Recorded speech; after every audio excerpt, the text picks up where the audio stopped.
তোর বাবু চায়ের দোকানে বয়ের কাজ করছে? দেখ দেখ, আমার হাজবেন্ড সম্পর্কে যে যাতে কথা বলবি না, কাল থেকে এ বাড়িতে তোর চাকরি রাখ।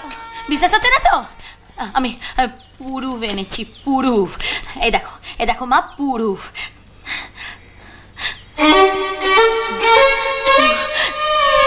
তাই তো, এ তো সত্যি, এ তো বয়ের কাজ করছে, কাঁধে ঝাড়ন।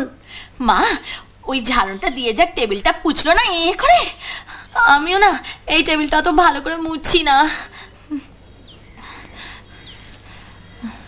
মানুষটার বোধহয় মাথাটা খারাপ হয়ে গেছে রে, নইলে ভূতে পেয়েছে। সত্যি সত্যি চায়ের দোকানের বয় না, হয়তো পেনশনের টাকায় কুলোচ্ছে না। কেন কুলোবে না? আজে বাজে কথা বলবি না একদম। কেন কুলোবে না কেন? হ্যাঁ,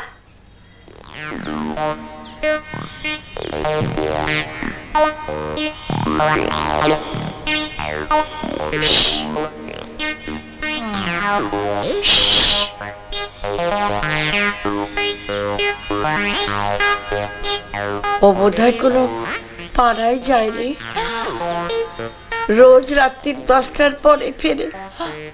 আমার কি হবে?